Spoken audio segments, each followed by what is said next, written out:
জীবনকে আমরা কতজন কতভাবেই না বিশ্লেষণ করে থাকি, কখনো কখনো জীবনের নানা পরিচয় উপস্থাপন করি।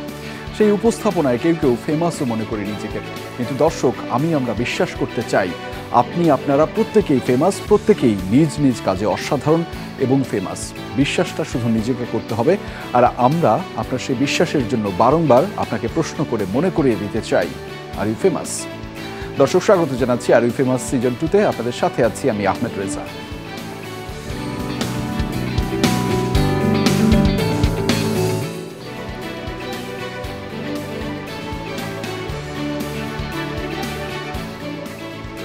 দর্শক, আর ইউ ফেমাস মানেই হচ্ছে আপনাদের আয়োজন, আপনাদের জন্য আয়োজন, এবং সেই আয়োজনে যুক্ত হন বেশ কিছু গুণী সারথি। আজকেও কিন্তু তার ব্যত্যয় ঘটছে না, এবং সেই আয়োজনে যুক্ত হতে পারবেন কিন্তু আপনিও। অর্থাৎ আমাদের এই আয়োজনটি টেলিভিশনের পাশাপাশি সামাজিক যোগাযোগ মাধ্যম ফেসবুক এবং ইউটিউবে কিন্তু সরাসরি দেখতে পাবেন।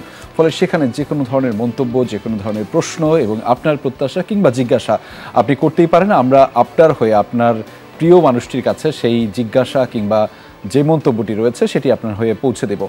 এবং আজকে আমাদের সাথে যেই গুণী মানুষ যুক্ত রয়েছেন, আমি অবশ্যই বলছি আবারও গুণী মানুষ, যাদের কারণে আসলে বাংলাদেশ গর্বিত হয়, আমরা গর্বিত হই, এবং দীর্ঘ সময় ধরে যারা বাংলাদেশের জন্য কাজ করে যাচ্ছেন, বাংলাদেশকে সার্ভ করে যাচ্ছেন, আমাদের প্রিয় মানুষ। আমি খুবই আজকে উচ্ছ্বসিত, তিনি আমাদেরকে সময় দিয়েছেন। আমি বলছি প্রিন্স মাহমুদের কথা। আমাদের সাথে যুক্ত রয়েছেন প্রিন্স মাহমুদ, গীতিকার, সুরকার এবং সঙ্গীত পরিচালক, এবং একজন গর্বিত বাংলাদেশি। স্বাগত আপনাকে আমাদের এই আর ইউ ফেমাসের আয়োজনে। নিশ্চয়ই ভালো আছেন? আছি, ভালো আছি। আপনার কাছ থেকে আমরা অনেক কিছু জানতে চাইবো, শুনতে চাইবো। তবে দর্শক, এই মুহূর্তে আমরা এখন যে মানুষটির সাথে পরিচয় করে দিচ্ছি, সেই মানুষটি হচ্ছে বাংলাদেশের মানুষ। আমি কেন বাংলাদেশের বারবার বলছি? কারণ তাদের কাজগুলো, এবং আমরা শুরুতে যখন বলছিলাম যে এই পৃথিবীতে প্রত্যেকটি মানুষ কিন্তু অসাধারণ, শুধুমাত্র তাদের কাজটুকুই তাদের অসাধারণ করে দেয়, আলাদা করে দেয়। আমাদের সাথে সেই কারণে রেজাউল করিম লিমন, যিনি গায়ক, গীতিকার এবং সুরকার এবং সঙ্গীত পরিচালক, আমাদের সাথে যুক্ত রয়েছেন, এবং তাকে তার কাজের কারণেই আমরা আলাদাভাবে চিনি। নিশ্চয়ই ভালো আছেন? আছি। আমাদের একটা জিজ্ঞাসা থাকে এই আর ইউ ফেমাসের আয়োজনে, আমি একটু আপনাকে দিয়ে সেটা শুরু করতে চাই। সে দর্শক, আমাদের এই দুজনের সাথে আরও একজন অতিথি যুক্ত হবেন। তিনি যুক্ত হলে পরেই আমরা আপনাদের সাথে তাকে পরিচয় করিয়ে দেব। সেজন্য একটু অপেক্ষা করতে হবে। তবে আমার এখন প্রশ্নগুলো থাকছে আমাদের অতিথিদের কাছে। অর্থাৎ লিমন ভাই, আপনার কাছে আমার প্রশ্ন, খুব কমন প্রশ্ন আমাদের এই আয়োজনে, একদম কমন প্রশ্ন থাকে, আর ইউ ফেমাস? সে অর্থে আমি আসলে ওরকম ফেমাস না, বাট আপনাদের এই অনুষ্ঠানটাতে আসতে পেরে আমার খুব ভালো লাগছে, অ্যান্ড মনে হচ্ছে যে ফেমাস হওয়ার চান্স আছে আমার। অফকোর্স ইউ আর ফেমাস, কারণ আমরা একটা ব্যাখ্যা কিন্তু আমাদের জায়গা থেকে দিয়েছি, দর্শকদেরকে বলেছি যে পৃথিবীতে প্রত্যেকটা মানুষ অসাধারণ, তার কাজটাই তাকে আলাদা করে। ফলে সেই জায়গা থেকে আমরা বলি যে হ্যাঁ, আমরা সবাই আলাদা, সবাই নিজ নিজ জায়গায় ফেমাস, এবং আমরা সেটা বারংবার এই প্রশ্নের মাধ্যমে তাকে জানিয়ে দিতে চাই। প্রিন্স ভাই, আপনাকে এই প্রশ্ন করা আমার জন্য একটু ধৃষ্টতা। আপনি দীর্ঘদিন ধরে বাংলাদেশকে সার্ভিস দিয়ে যাচ্ছেন, বাংলাদেশের জন্য কাজ করে যাচ্ছেন, বাংলাদেশকে রিপ্রেজেন্ট করছেন বাংলাদেশের প্রতিনিধি হিসেবে। ফলে আপনাকে এই প্রশ্ন আমার জন্য একটা ধৃষ্টতার জায়গা, কিন্তু আমি তারপরে করতে চাই আমাদের এই আয়োজনের সাপেক্ষেই। আর ইউ ফেমাস? প্রশ্নটাই জানি কেমন, একটু মানে কেমন প্রথম শুনলাম। সত্য কথা বলতে কি, এটা হচ্ছে আপেক্ষিক এই জন্যে এক একজনের এক এক রকম। আমার একটা ছোট্ট জায়গা আছে বা ছোট্ট পরিসর আছে, কেউ কেউ চেনে। পেছনের মানুষ হিসাবে যতটুকু চেনার দরকার তার ততটুকু হয়তো আমার ক্ষেত্রে একটু বেশিও হতে পারে। এটা সত্য, যেটা সত্য সেটা বললাম। আর চেনে, কিন্তু তাই বলে ফেমাস বলতে যেটা করে আপেক্ষিক এই জন্যে বললাম। সাকিব আল হাসান বা তামিম বা মাশরাফি, ওদের যেই অবস্থা, তো সেই দিকে তাকালে তো আসলে নিজেদেরকে ফেমাস মনে হয় না, মনে হয় ওরাই সব। না, সেটা একটা অবশ্যই। সাকিব আল হাসান বাংলাদেশের পোস্টার, বাংলাদেশের কে রিপ্রেজেন্ট করেন, বাংলাদেশকে প্রতিনিধিত্ব করেন, সেগুলো একটা বড় ধরনের অংশ। কিন্তু আপনার যে কাজ, আপনার যে অর্জন, কিংবা আপনার যে কাজগুলো বাংলাদেশকে প্রতিনিধিত্ব করে, আমি শুধু যদি একটা কথা বলি, প্রজন্মের পর প্রজন্ম আপনার কাজের মাধ্যমে অনুপ্রাণিত হয়েছে, ভালো লেগেছে, এবং সেটির ক্রমান্বয়ে চলছে। আমি জানি না এত ইন্সপিরেশন, এত শক্তি আপনি আসলে কোথা থেকে পান, এবং কোথা থেকে সেটা আলাদাভাবে প্রস্ফুটিত হয়। এইটা তো নিজে কিভাবে বলি, কিভাবে এইটার উত্তর নাই আসলে আমার কাছে। আচ্ছা, মানে এগুলো খুবই অপ্রস্তুত লাগতেছে শুনতে। আমি আপনাকে আর অপ্রস্তুত করতে চাই না, তবে দর্শক আপনাদেরকে জানাতে চাই আমাদের সাথে যুক্ত হয়েছেন আরও একজন সারথি এবং ভীষণ পছন্দের, আমি জানি অনেকেই তাকে পছন্দ করেন। আমাদের সাথে যুক্ত রয়েছেন মাহাদি ফয়সাল, গায়ক। আপনাকে স্বাগত জানাচ্ছি আর ইউ ফেমাসের আয়োজনে। আমাদের একটা কমন প্রশ্ন থাকে এই আর ইউ ফেমাসের আয়োজনে এসে, আমি জানি আপনি একটু বেশি হন্তদন্ত অবস্থায় এসেছেন এবং আসার পরেই আপনাকে প্রশ্ন করছি, প্রশ্নটা করি। Are you famous? প্রথমত এমনিতেই তো আপনি বললেন যে হন্তদন্ত এসেছি, রাইট। তার উপরে এই প্রশ্ন আরো বিব্রতকর। এটা আসলে এই কঠিন প্রশ্ন পরে আসলে পরীক্ষার একটা রুল থাকে, আমি নিজেও এটা ফলো করেছি, আগে সহজ প্রশ্নের উত্তর দিয়ে তারপরে কঠিনটা এটা পরে রাখি। আচ্ছা ঠিক আছে, আমরা আপনার কাছ থেকে শুনবো। আমি একটু সহজ করি, আমার কাছে হচ্ছে ওরা দুজনই খুবই ফেমাস। না আসলে দুজনই খুবই মানে অবশ্যই কেউ কাউকে মানে এটা বলাটা আসলে তো প্রত্যেকের জন্যই আসলে খুবই বিব্রতকর আসলে আমি মনে করি। এটা নিঃসন্দেহে মানে এইটা তো খুবই আপেক্ষিক একটা বিষয়, খুবই আপেক্ষিক। আপনার আপেক্ষিক জায়গাটা একটু সহজ করে দিই, কারণ আমরা একটা লিঙ্কে অর্থাৎ আমাদের ওপেনিংয়ে আমরা শুরুতে বলেছিলাম এই পৃথিবীতে প্রত্যেকটা মানুষ অসাধারণ তার কাজের জন্য, অর্থাৎ প্রত্যেকটা মানুষেরই কিন্তু আলাদা বিশেষায়িত কাজ আছে। আমরা আমাদের এই আয়োজনের মাধ্যমে বারবার সেই প্রশ্নগুলো করতে চাই, আপনি ফেমাস, আপনার কাজটা কেমন আছে, মানে এটা একটা আমি যদি বলি মানে কয়েকদিন আগে আমি একটা ওয়ার্কশপে পার্টিসিপেট করেছিলাম, সেখানে একটা খুব ইন্টারেস্টিং পয়েন্ট আসলে এসেছে। আসলে মানে মানুষ ফেমাস, এই যে কেন আপেক্ষিক বললাম, দেখবেন ছোটবেলায়ও মানুষ ফেমাস থাকে, তার পাড়ায় সে তার অ্যাক্টিভিটি দিয়ে অন্যদের সবার চোখে খুব উজ্জ্বল থাকে। মানুষের আসল ক্যারেক্টার প্রফেশনাল লাইফে এসে, আমি এটা মানে এটা কেন বললাম, এই প্রসঙ্গক্রমে যেহেতু এসেছে, এটা আমি শিখেছি বা এই লেসনটা আমার কাছে খুব মনে ধরেছে যে মানুষ আসলে ছোটবেলায় যা থাকে সেইটাই স্পয়েলড হওয়ার আগ পর্যন্ত যেটা থাকে সেইটাই সে অ্যাকচুয়াল সে, এবং আসলে ওইটাকেই ওই প্রফেশনাল লাইফে এসে প্রত্যেকে সেই জিনিসটাকে আসলে ভুলে যায়। প্রত্যেকটা মানুষই কিন্তু খুবই সপ্রতিভ থাকে আর কি, ছোটবেলায় অনেকেই থাকে, এবং সেই অর্থে সে তার ওই পরিচিত গণ্ডির মধ্যে সে খুবই উজ্জ্বল থাকে, সেও এক খুবই ফেমাস ওই কমিউনিটির মধ্যে, ওই জায়গাটাতে। সো ফেমাস আসলে এটা এই জন্যই আমার কাছে খুবই আপেক্ষিক, যে এটা শুধুমাত্র যে খুবই বড় পরিসরে ফেমাস হতে হবে ওরকম কিছু না। প্রত্যেকটা মানুষ তার কাজের মাধ্যমে যে যেই কাজ করছে, তার পরিচিত জনের মধ্যে যদি ভালোবাসার মানুষ হয়ে থাকে, তাহলে সে সেইভাবে সেই ক্ষেত্রে সেই কমিউনিটিতে ফেমাস। অবশ্যই। আমরা একটু পরবর্তী প্রশ্নে যেতে চাই। লিওন ভাই, আপনাকে দিয়ে প্রশ্নটা শুরু করতে চাই। সেটি হচ্ছে যে আপনি জানেন যে ছাত্র জনতার গণঅভ্যুত্থানের মধ্যে দিয়ে আমরা একটা নতুন বাংলাদেশ পেয়েছি, এবং সেটি নিয়ে আমরা সবাই গর্ববোধ করছি যে নানা কারণে, এবং আমরা আসলে সুদূর প্রসারী চিন্তাভাবনা করছি যে এই বাংলাদেশটা বিনির্মাণে আর কতটুকু আর আসলে সংযত হয়ে, কতটুকু ঐক্যবদ্ধ হয়ে আমরা সেই বাংলাদেশটাকে বিনির্মাণ করতে পারি। তবে আমার যেটি প্রশ্ন হচ্ছে যে আমরা সবাই বলছি যে ছাত্র জনতার অভ্যুত্থানে একটি নতুন বাংলাদেশ পেয়েছি, সেই নতুন বাংলাদেশে আপনি কেমন আছেন? নতুন বাংলাদেশে নিঃসন্দেহে মুক্তভাবে শ্বাস প্রশ্বাস গ্রহণ করতে পারছি। আচ্ছা, এটা একটা নিঃসন্দেহে আনন্দের বিষয়, এবং সবথেকে বড় আনন্দের বিষয় যেটা হচ্ছে আমাদের যে বাক স্বাধীনতাটা আমরা হারিয়েছিলাম সেটা আমরা ফেরত পেয়েছি। আসলে আমি আমার ব্যক্তিগত জায়গা থেকে যদি বলতে হয়, তাহলে আমি বলি যে নানা রকমের অনিয়ম, নানা রকমের অনুযোগ অভিযোগ নিয়ে আসলে আমরা বসবাস করছিলাম, কিন্তু কেউ কিছু বলতে পারছিলাম না বিকজ অফ অনেক রকমের দমন পীড়ন, নিপীড়ন এবং অনেক রকমের ইয়ের মধ্যে। সো ওই জায়গাটা থেকে মুক্ত হতে পেরেছি, মুক্তভাবে নিঃশ্বাস নিতে পারছি, এবং একটা নতুন বাংলাদেশের স্বপ্ন দেখতে পাচ্ছি। এটা আসলে আমার কাছে নিঃসন্দেহে একটা ভালো দিক, এবং অবশ্যই একটা ভালো বিষয় ডেফিনেটলি এই ব্যাপারে। মাহাদি ভাই, সেম প্রশ্ন আপনার জন্য। নতুন বাংলাদেশে কেমন যাচ্ছে সময়, কেমন লাগছে সবকিছু? প্রথমত আমি খুবই সাধারণ কাতারের মানুষ। আচ্ছা। প্রতিদিনের প্রাত্যহিক জীবন পরিচালনার জন্য যেই সংগ্রাম, সেই সংগ্রামে যুক্ত আছি দীর্ঘদিন। তো সেই জায়গা থেকে যদি বলি, আসলে আমার প্রতিদিনের যেই সংগ্রাম সেটা আসলে জারি আছে। আচ্ছা, জীবন ধারণের জন্য, আচ্ছা, জীবিকা নির্বাহের যেই সংগ্রাম সেটা জারি আছে। সেই দিকে সবচেয়ে বেশি আসলে সত্যিকার অর্থে যেটা বললাম প্রথমেই, সাধারণ কাতারের মানুষ, সামনে থেকে সেই জায়গাতে আসলে কাজ করে যাওয়া নিজের, এবং সেইটাকে গ্রো করা, সেই কাজের জায়গাটাকে গ্রো করা, এবং সেই সাথে প্রত্যাশার জায়গা তৈরি হয়েছে অনেক। প্রত্যাশার জায়গা এই অর্থে যে আসলে তো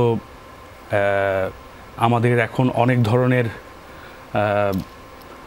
কি বলে যে পরিবর্তন বা সামাজিক বা আমাদের চিন্তা ভাবনায়, আমাদের দর্শনে, আমাদের বিশ্বাসে যে সমস্ত পরিবর্তন আমরা চাচ্ছি বা সাধারণ মানুষ যেটা প্রত্যাশা করছে, সেইটা পূরণের লক্ষ্যে আমাদের এখন এই মুহূর্তে তো আসলে ওই একজন সাধারণের কাতারে থেকে আমার যে কন্ট্রিবিউশন, সাধারণ জীবন সংগ্রামে পার্টিসিপেট করে সেই জায়গাটাকে, আমার কাজের পরিধিটাকে গ্রো করা, যাতে আমার কাজের মাধ্যমে আমার কাজের সাথে যুক্ত আরও যারা আছেন আমার সহযোগী, তারাও যাতে গ্রো করতে পারে, সেই জায়গায় মনোনিবেশ করাটাই এখন আমার সবচেয়ে বড় কাজ আর কি, বা আমি ওই জায়গায় ফোকাস করছি।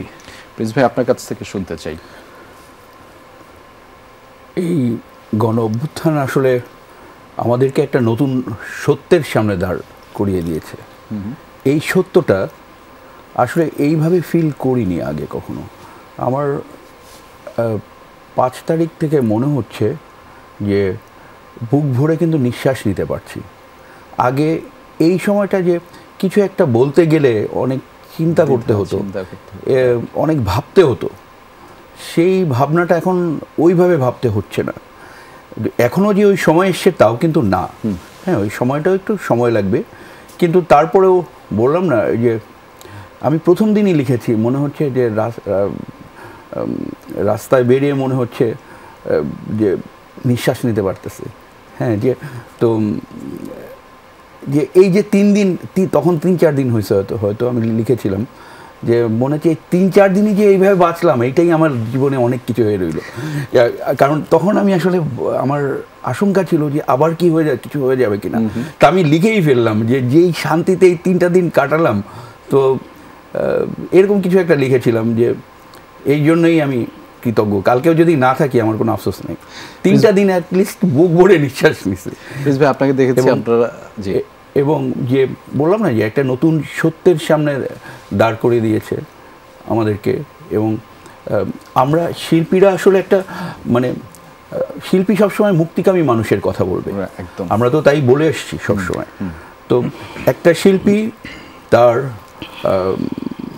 জনপ্রিয়তাকে পুঁজি করে নতুন, আমার কথা হচ্ছে নতুন এমন কোনো স্বৈরাচার আর তৈরি করবে না যেটা আগে দেখে এসছি। শিল্পী তার মুক্তির কথা বলবে এবং মুক্তিকামী মানুষের কথা বলবে, মজলুমের কথা বলবে, মজলুমের পাশে থাকবে, তাই না? তো গত 15 বছর ধরে আমরা ছিলাম, কিন্তু সব কিন্তু মনের মতো করে বলতে পারতাম না। যেমন এই যে আবরারের সময় যেটা হলো, যে আবরারের সময়, আবরার যেদিনকে হলো সেদিন, বিশ্বজিতের সময় তো ওইভাবেই ছিল না, তারপরেও করেছি, বাট আবরারের সময় যেটা হলো আমার মনে আছে, আমি আর চমক নামে একটা ছেলে ছিল, আমরা প্রথম দুজন এই পোস্টটা দিই, আমি আর চমক কিছু, হ্যাঁ মানে ওইটা করার পরে চমক হাসান, আমরা দুজন প্রথম। এবং চমক তো দেশের বাইরে, ওর তো কিছু হবে না, কিন্তু আমি তো একটু যে এরকমভাবে যে লিখে ফেললাম, মানে মাথা নষ্ট হয়ে গেছে, মানে এরকম তো দেখিনি। এবং আমরাও তো থেকেছি, কিন্তু আমাদের সময় তো এরকম কখনো দেখিনি। তো ওই সময়টা ওই যে শুরু হলো, কিন্তু তারপরেও ওইটা হলো এবং শেষ পর্যন্ত তো 1 মাস লেগেছিলাম এবং প্রতিদিন পোস্ট দিতাম, আমার মনে আছে প্রায় প্রতিদিনই লিখতাম, এবং কখনো কখনো একটু ডিলিটও করে দিতাম বেশি মনে হলে যে, কিন্তু যাই হোক।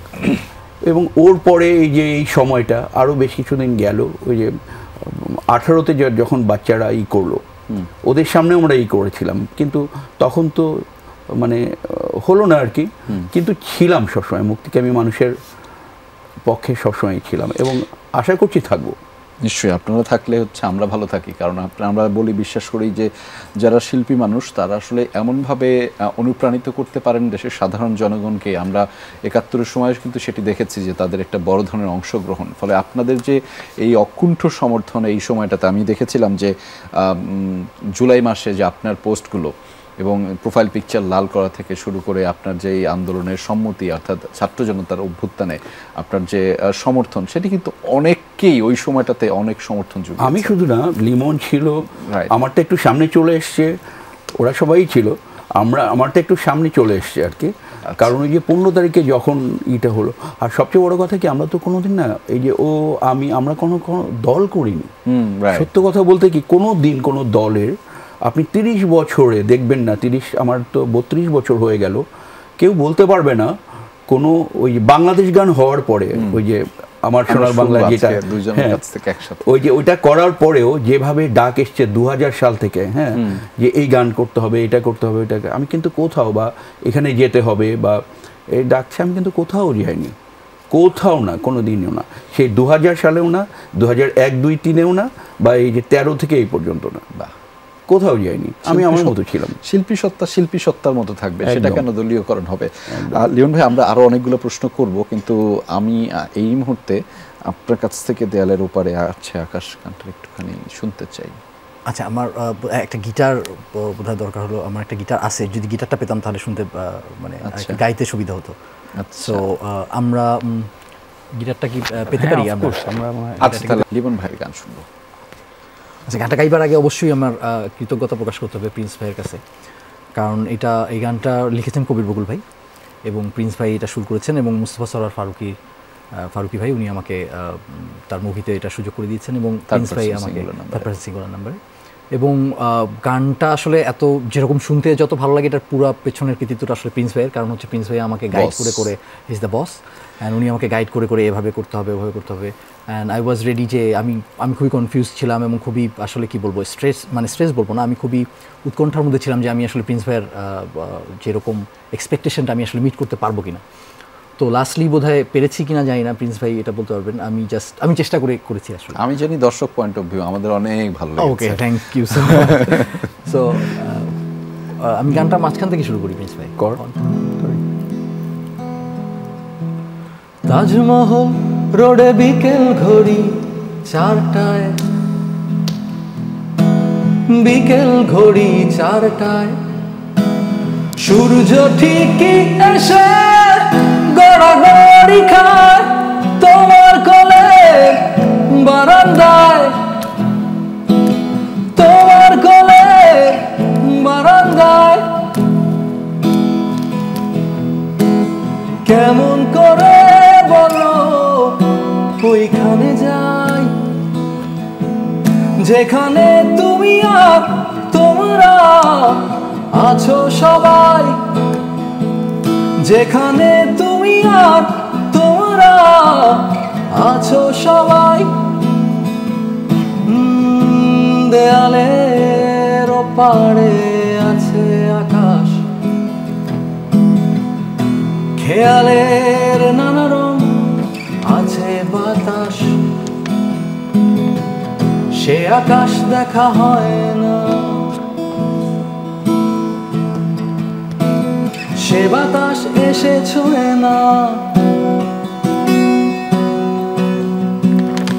কেঁদে যাই, কেঁদে যাই, কেঁদে যাই,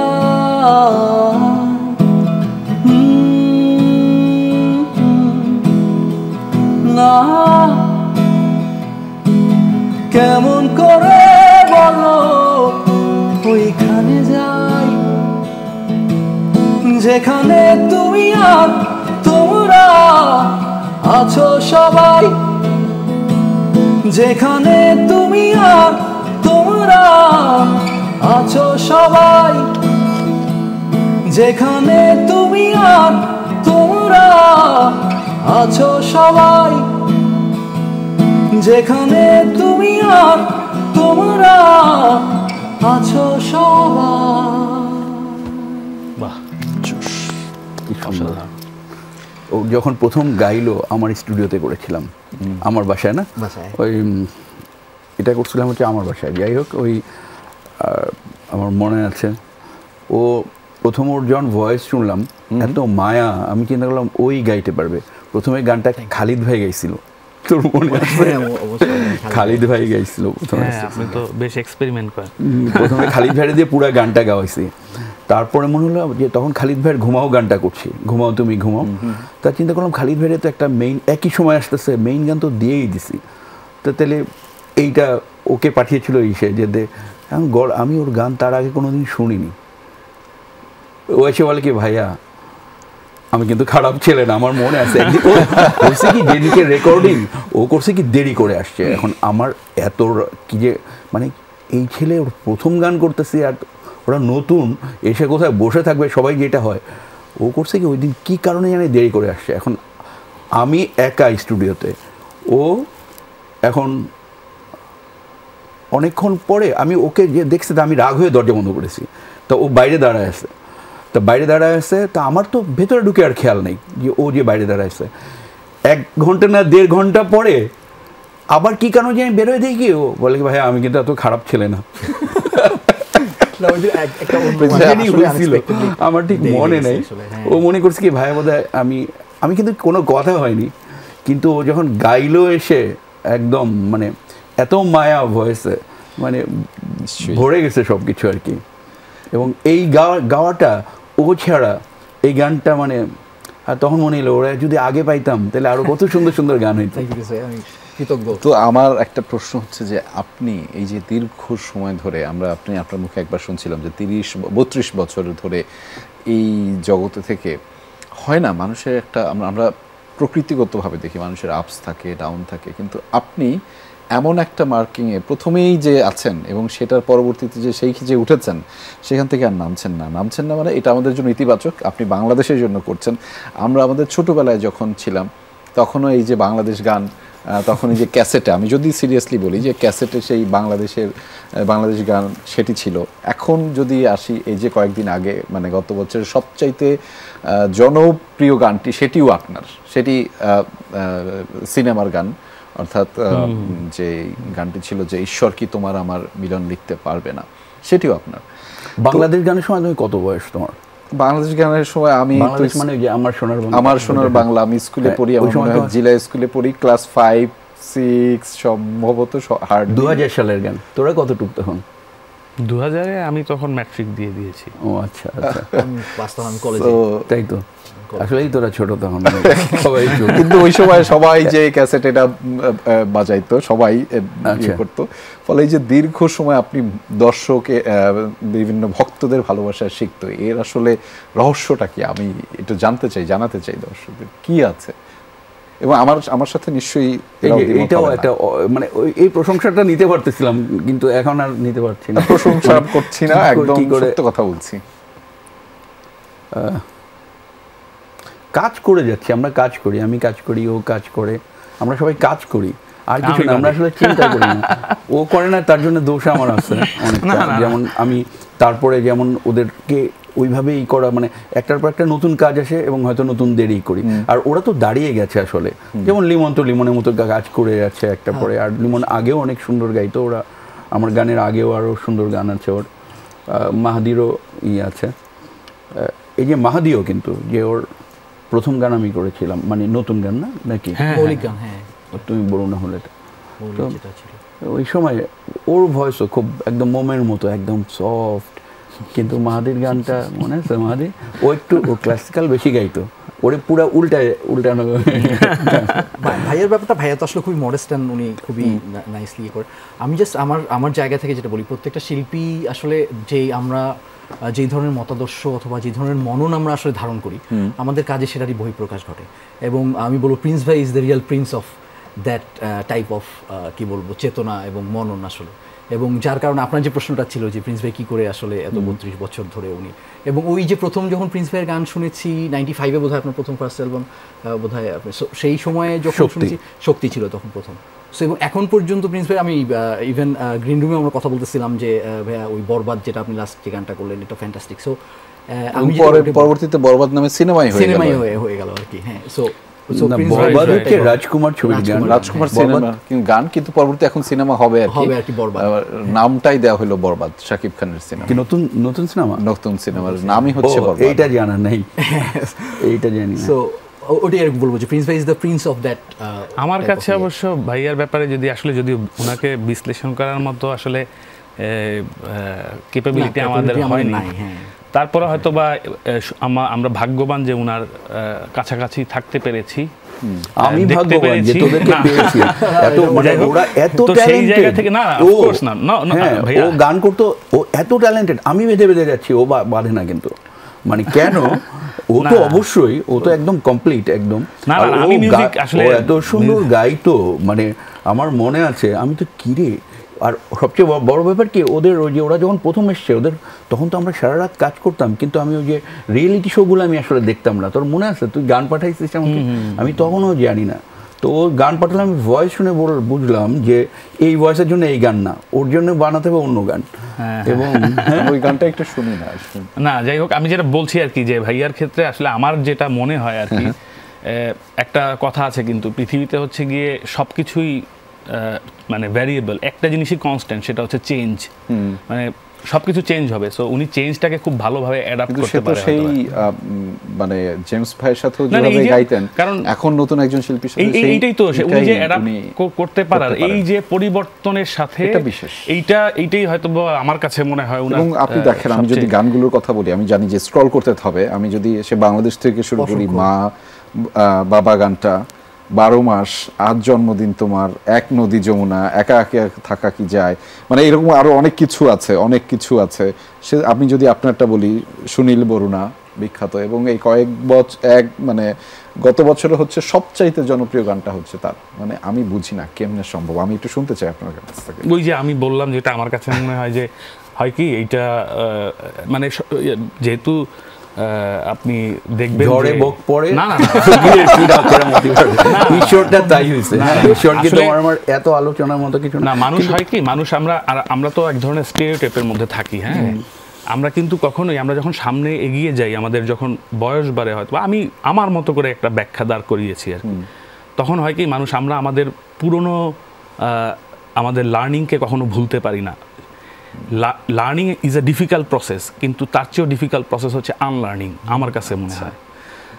এই যে আনলার্ন করতে পারার ক্ষমতা মানুষের, এবং সেটাকে যে না বলতে পারা, এবং নতুনকে অ্যাকসেপ্ট করে নেওয়ার যে মেন্টালিটি, এইটা সবচেয়ে বড় দরকারি জিনিস হয়তোবা এই মুহূর্তের এই বিশ্বের।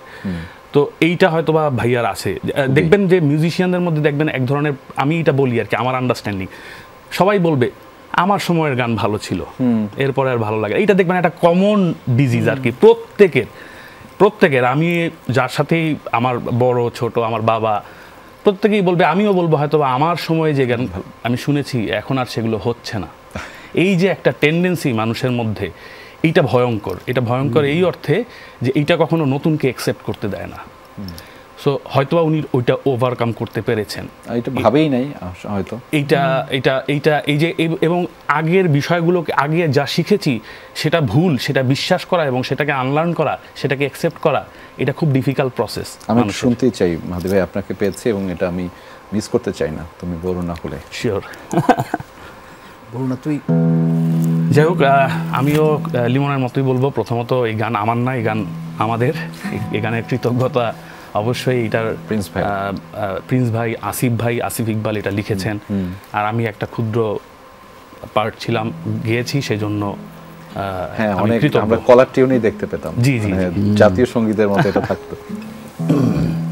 এখনকার জেনারেশন হয়তো কলার টিউন কি এটা বুঝবেই না, হয়তো না। এই জেনারেশন এই দুটো গান জানে, ওদের গানগুলো জানে, আমি দেখেছি। না না না না না না না না না না না না না না না, তুমি বরুণা হলে হব আমি সুনীল, তুমি আকাশ হলে হব শঙ্খ চিল, তুমি নদী হলে হব আমি জল, তুমি শ্রাবণ হলে হব শ্রাবণ ঢল, তুমি পাহাড় হলে হব আমি সবুজ,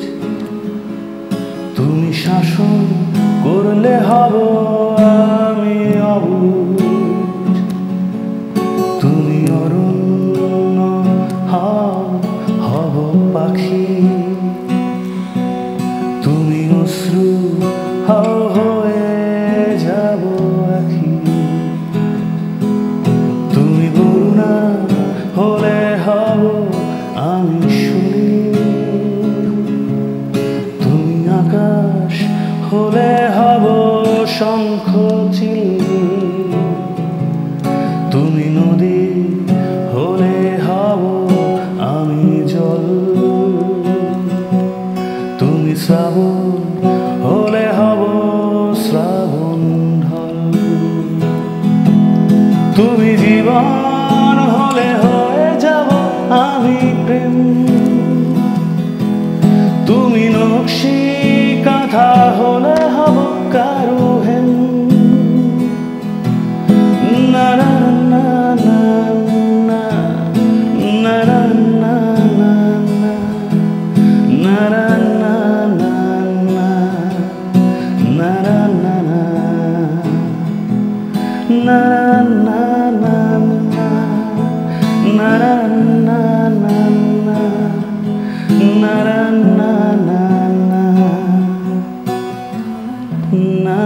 না না থ্যাংক ইউ মাহাদি ভাই, থ্যাংক ইউ সো মাচ। একটু আপনাদের সবার কাছে একটা প্রশ্ন জানতে চাই। আমরা আসলে ছাত্র জনতার অভ্যুত্থানের নতুন যে বাংলাদেশটা পেলাম, আমরা সবাই এখন সেই বাংলাদেশ নিয়ে নানাভাবে নানান বিশ্লেষণ করছি, কথা বলছি। লিওন ভাই একটু জানাবেন যে এখন আমাদের আসলে কি করা উচিত? আপনি সেই কি করা উচিতের মধ্যে আপনার অংশগ্রহণটা কেমন থাকবে? দুটো প্রশ্ন। নতুন বাংলাদেশের যেই এখন যে সূর্যোদয় হলো, বাংলাদেশের এখন আসলে বহুদূর পথ পাড়ি দিতে হবে আমাদের। আমরা যেই জায়গাটাতে অবস্থান করছি সেই জায়গা থেকে আসলে আমাদের অনেক দূর পথ। সো এখান থেকে হচ্ছে স্বচ্ছতা, জবাবদিহিতা, গণতন্ত্রের একটা প্রতিষ্ঠার কথা আমরা বলছি। আসলে একটা গণতন্ত্র প্রপার প্রতিষ্ঠা হওয়া দরকার। বাক স্বাধীনতাটা থাকা দরকার। বাক স্বাধীনতা যেরকম সেগুলোর অবশ্য ফিল্টারাইজেশনও থাকা দরকার। কারণ ইদানিং দেখা যাচ্ছে যে যা কিছুই বললো, বিশেষ করে সোশ্যাল মিডিয়া প্ল্যাটফর্মগুলোতে কোনো কিছু বললেই সেগুলো বুঝে না বুঝে, খুঁজে না খুঁজে আমরা সেগুলো নিয়ে একটা ভীষণ রকমের মাতামাতির মধ্যে পড়ে যাচ্ছি। সো আমি ওদিকটাতে যাব না। আমাদের যেটা নিজেদের আসলে করার বিষয় হচ্ছে যে এই দুর্নীতিগুলো এবং এই অনিয়মগুলোর বিরুদ্ধে যেভাবে আমরা আসলে সোচ্চার ছিলাম এই আন্দোলনে, এইটা জারি রাখতে হবে। আমাদেরকে যোগ্য প্রশ্নটা করতে হবে, কারেক্ট কোয়েশ্চেনটা করতে হবে। লাইক আমি কোনো রাজনৈতিক দলের সাথে দল করি না বা মতবাদে বিশ্বাস করি না, বাট একজন সাধারণ মানুষ হিসেবে আমিও রাজনীতির বাইরে নই। রাইট। সো অনেক রকমের প্রশ্ন, এখন অনেক মানুষজন দেশে গণতন্ত্র প্রতিষ্ঠা করার জন্য আমরা সবাই উঠে পড়ে লেগেছি। সো আমাদের আসলে রাইট কোয়েশ্চেনটা করা দরকার। আমরা যেই দলগুলো বা যারা আসলে আমাদেরকে গণতন্ত্র প্রতিষ্ঠা করতে চাইছে, আমার প্রশ্ন হচ্ছে যে তাদের নিজেদের ভিতরে কি গণতন্ত্র আছে? তাদের নিজেদের মধ্যে কি গণতন্ত্রের চর্চা আছে? সো তাদের ভিতরে যদি গণতন্ত্রের চর্চা না থাকে, তাহলে আসলে কিভাবে আমাদেরকে গণতন্ত্রটা আমাদের দেশের গণতন্ত্র এস্টাবলিশ করবেন? সো এই ধরনের প্রপার কোয়েশ্চেন্সগুলো আসলে আমাদেরকে করা দরকার। যে কোয়েশ্চেনগুলো খুবই ইম্পর্টেন্ট, সেই কোয়েশ্চেনগুলো জারি থাকতে হবে। এবং আমি আমার জায়গা থেকে আমি অবশ্যই যে অনিয়মগুলো, আমার অসঙ্গতিগুলো আমার চোখে পড়বে, সেই জায়গাগুলোতে আমি প্রতিবাদ জানিয়ে এসেছি এবং আমি জানাবো, এবং সকলেরই আসলে সেটাই করা উচিত বলে আমি মনে করি। একই প্রশ্ন মাহাদি ভাই আপনার কাছে, যে নতুন বাংলাদেশ নিয়ে আপনার কাছে কি মনে হয়? নানা ধরনের সংস্কারের কথা আমরা বলছি, সেই সংস্কারটা আসলে কোন জায়গা থেকে শুরু হওয়া দরকার এবং সেখানে আপনার অংশগ্রহণ কি থাকবে? প্রথমত আমি কিন্তু সত্যিকার অর্থে আমি একটু আগে বলেছিও আমার কথায়, সেইটারই একটা অংশ ধরে আমি বলতে চাই। আমাদের আনলার্ন করাটা খুব ডিফিকাল্ট প্রসেস, আবারও আমি জোর দিয়ে বলছি, কারণ এই সত্যটা অ্যাকসেপ্ট করা খুব কঠিন আর কি। আপনি যেটা বলছেন, আমি প্রথমত বলবো যে আমাদের প্রচুর কাজ, আমাদের কাজ অনেক, আমাদের কথার চেয়ে কাজটা বেশি করা। এই যে একটা কথা আছে আপনার, অ্যাকশন বায়াস, মানে কথার চেয়ে বেশি অ্যাকশনের প্রতি বায়াস থাকা উচিত। মানে হোয়াট এভার হ্যাপেন্স, আগে কাজটা করা। এই যে কাজ করার মানসিকতার আমাদের মনে হয় পরিবর্তন আসা উচিত আমাদের সবার মধ্যে। প্রচুর কাজ করতে হবে আমাদেরকে। কাজ না করলে কিন্তু আমাদের যেই আমরা যত কথাই বলছি, কিছু বলছি, এগুলো আসলে দিন শেষে সুখকর হবে না। তো প্রচণ্ড কাজ করতে হবে আমাদের, প্রচুর কাজ আমাদের হাতে।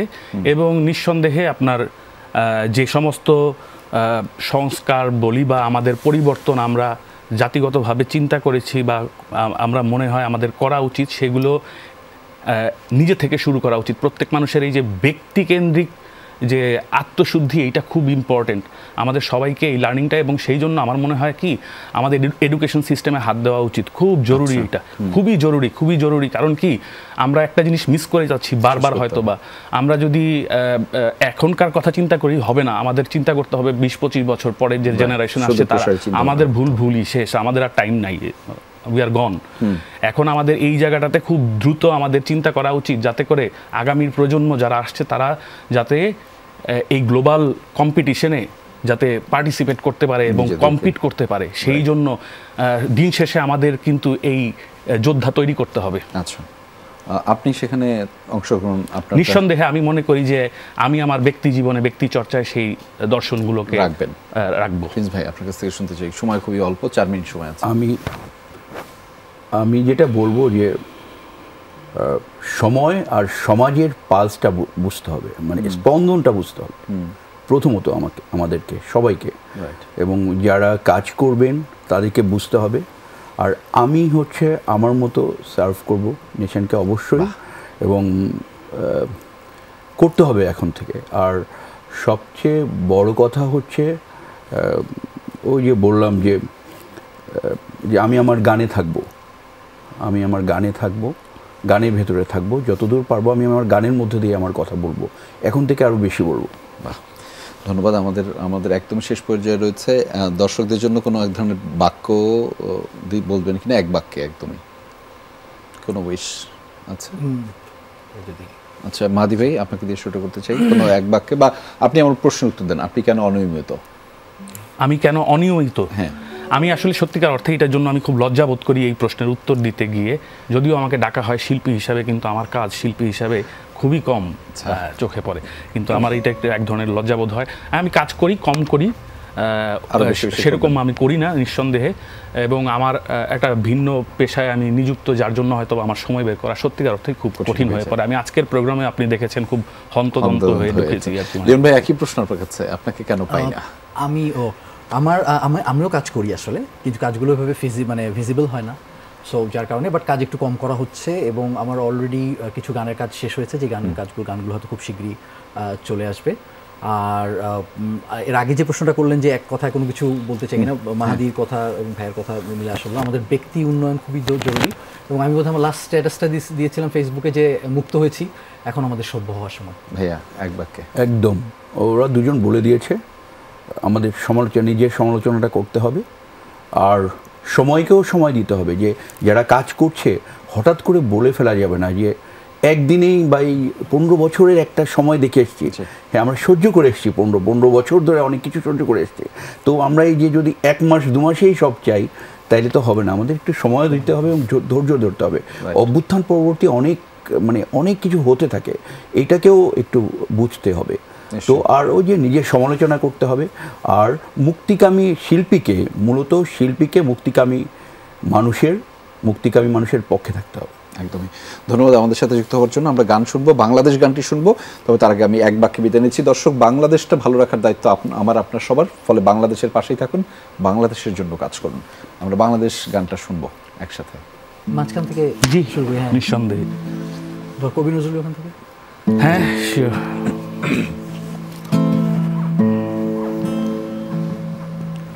তুমি কবি নজরুলের বিদ্রোহী কবিতা উন্নত মমশির, তুমি রক্তের কালিতে লেখা নাম সাত শ্রেষ্ঠ বীর, তুমি সুরের পাখি আব্বাসের দরদ ভরা সেই গান, তুমি আব্দুল আলিমের সর্বনাশা পদ্মা নদীর টান, তুমি সুফিয়া কামালের কাব্য ভাষায় নারীর অধিকার,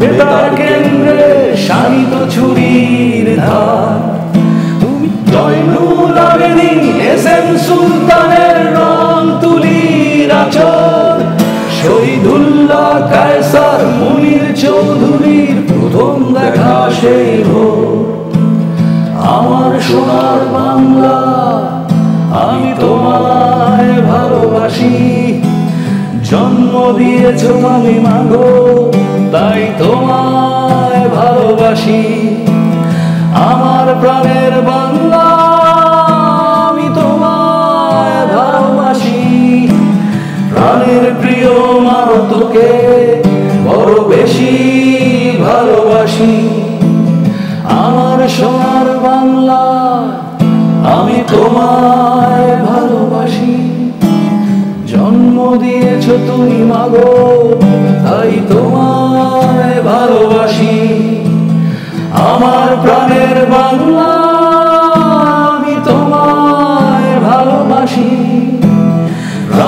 প্রিয় মাগো তোকে বড় বেশি ভালোবাসি।